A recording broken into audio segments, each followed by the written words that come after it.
Latest news on the Kenyan police deployment to Haiti. So the latest news is that the Kenyan police in Haiti have taken over a port after fierce clash with gangs.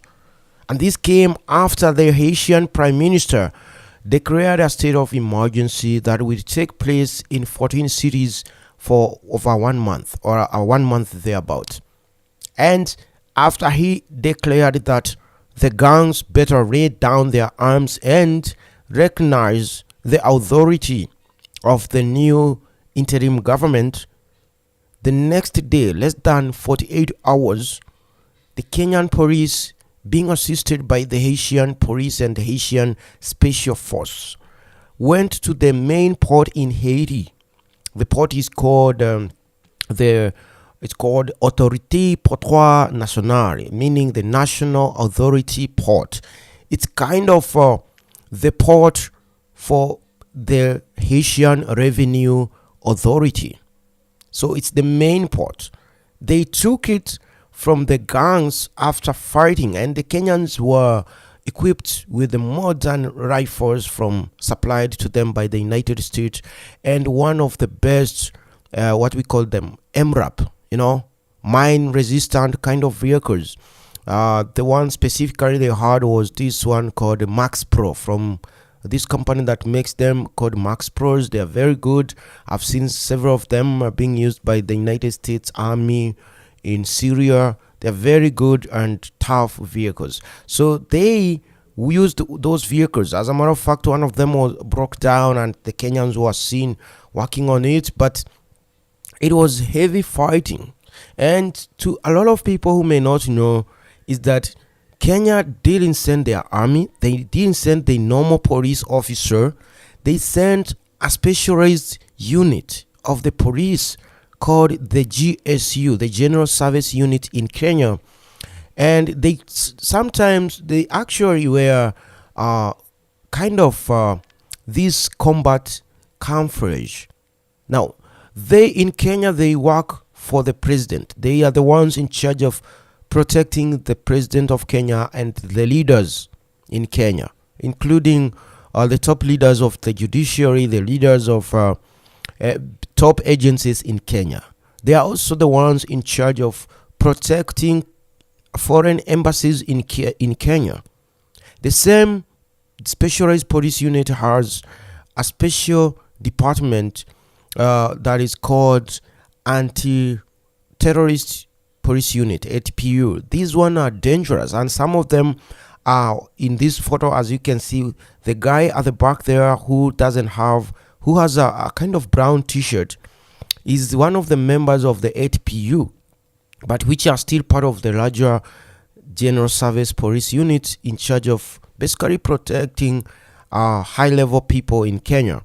So the ATPU have been trained to deal with Al-Shabaab. They are the ones who know how to chase down the Al-Shabaab inside the Kenyan, country. And some of them have been seen in Haiti alongside their comrades to work with the Haitian police and the Haitian Special Force Police. And these ATPU they don't joke around. They are very good. They get trained by the United States and Britain in Kenya, but for the purpose of basically dealing with the threats of terrorism. And they are very good at it. And that's how the Kenyans are able to deal with gangs. Now, what was the story before they got there? In March this year, one of the largest maritime newspaper in the world that talks about ports gave this story saying that there will be shortage in Haiti after gangs attacked Haiti's main container terminal. So the gangs came to this area. Most of the things that were coming here were humanitarian food from the World Food Program and the United Nations agencies. And these are food that were being brought to help people who are vulnerable. The gangs started controlling this medical and food supply, diverting them to areas where they were staying in, or diverting this food and this medicine to their own families instead of to the vulnerable people they were attacking. So it was very, very dire situation when they took Autorité Portuaire Nationale, meaning the national authority port, right? So they took that, and that was in March.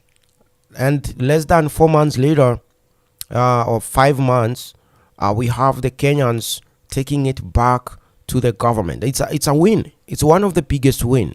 The other thing you need to note is that the Haitian gangs get huge financing for converting Haiti as a staging, or rather, do I call it a stopover for drugs headed to the United States, headed to Europe. We are talking about cocaine from Colombia, and we are talking about heroin coming all the way from Pakistan and Afghanistan and Iran. These Middle Eastern countries where you find poppy plant being grown are the ones responsible for, taking all this heroin to Haiti, waiting for the right opportunity to move it north into Europe. The rest is taken to West Africa, which is smuggled across the deserts of the Sahara and all the way to Europe through Spain. And the other, most of it goes to the United States from Haiti, because from Haiti it is easy to basically monitor the waterways and then get it to the United States. So that's how they do it, because Haiti is less than 200 miles from the United States. It's a very short distance by boat, and they do it. And that's why the United States actually is the kind of the main financier of this operation. The one thing we noticed is that the Kenyan police was seen kind of guarding the US embassy. And the reason for that was because in Kenya, as I said, they are trained to protect such installations, the embassies. The other thing is that the US are the main financier. They're the ones responsible for their paycheck. Yeah.